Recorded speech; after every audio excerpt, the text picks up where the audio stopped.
थे। तो ये हमारे संस्कार, ये संस्कृति है कि बच्चे जब सोकर उठते थे तो उनसे कहा जाता था, बल्कि उन्हें खुद ये एहसास होता था कि ये धर्म, ये कर्तव्य है कि माता पिता के चरण स्पर्श करने हैं, उसके बाद ही अपने दिन की शुरुआत करनी है। लेकिन आज के दौर में बच्चे कहीं इस चीज को भूलते जा रहे हैं महाराज जी। रामचरितमानस में लिखा है कि जब राम जी पढ़ने के लिए गए और पढ़कर जब आए, गुरु गृह पढ़न गयऊं रघुराई, अल्पकाल विद्या सब पाई। और जब पढ़कर के लौटे तो गांव वालों को अर्थात अयोध्या वालों को कैसे पता लगा कि राम जी पढ़ के आए हैं?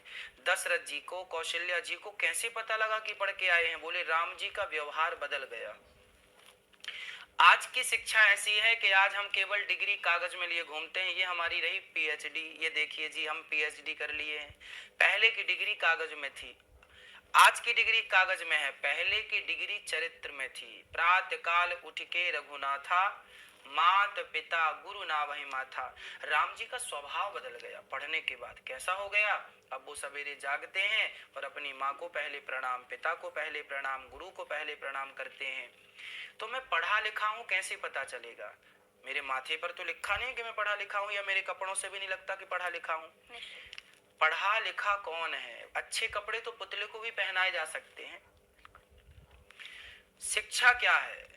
विद्या ददाति विनयम, जिसके अंदर नम्रता हो, जिसके अंदर मिठास हो, जिसकी वाणी सुंदर हो, मिलनसार हो, जो व्यक्ति अपने से बड़ों का आदर करता हो, इज्जत करता हो, छोटों का भी आदर करता हो, उसी को आप पढ़ा लिखा समझिएगा। जो पढ़ा लिखा, जो पढ़ लिख कर अहंकारी हो जाए कि मैं ही सबसे श्रेष्ठ हूं, मैं तो सर्वज्ञ हो गया, तो ये पढ़ाई, ये शिक्षा की परिभाषा नहीं है, है ना।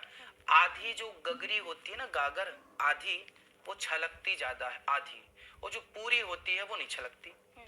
तो जो अहंकारी किस्म के लोग होते हैं, अपना एटीट्यूड लिए बैठे हैं कि मैं तो खूब पढ़ा लिखा हूँ, इंजीनियर हूँ, ये हूँ, फलाना हूँ, ये आधी गागर है ना। पूरी गागर भर जाएगी तो छलकेगी नहीं। जो नम्र है, सरल है, आम का पेड़ जब फलों से भरता है ना तो झुक जाता है। झुकता वही है जिसमें जान होती है, अकड़ खास मुर्दे की पहचान होती है।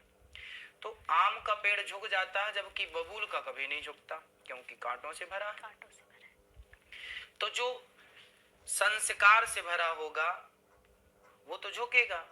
वो जो संस्कार, आजकल के स्कूलों में पढ़ाई शिक्षा तो है, संस्कार नहीं है।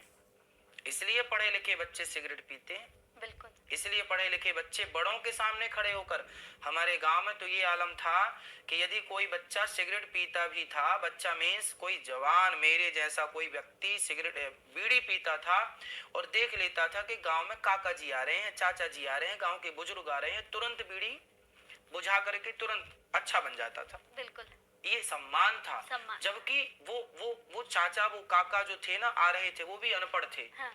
लेकिन ये उनकी रिस्पेक्ट, आदर, ये शिक्षा थी। और आजकल तो पढ़े लिखे बच्चे बड़ों के सामने सिगरेट पी रहे हैं, शराब पी रहे हैं। तो ये शिक्षा आज की जो है, ये शिक्षा संस्कारहीन शिक्षा है। जबकि हमें चाहिए संस्कार युक्त शिक्षा। रसगुल्ला तब अच्छा लगता है, कढ़ाई से रसगुल्ला निकल तो आया, उसे रसगुल्ला ही कहेंगे। जलेबी बन गई है, कढ़ाई से निकल गई, पर जब तक चाशनी में ना जाए तब तक वो खाने के योग्य नहीं है।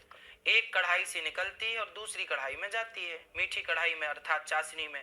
उसी प्रकार आज की विद्या है केवल वह जलेबी जो कि अभी ताजी ताजी निकली है, पर अभी संस्कार की चाशनी में वो गई नहीं। और जब तक संस्कार की चाशनी में नहीं जाएगी जलेबी रूपी शरीर, व्यक्ति, मैं या आप, तब तक हम समाज में वंदनीय नहीं होंगे, पूजनीय नहीं होंगे, आदरणीय नहीं होंगे। शिक्षा पाकर तो रावण भी बहुत शिक्षित था, सारे वेदों का ज्ञाता था। शिक्षा तो थी, संस्कार नहीं।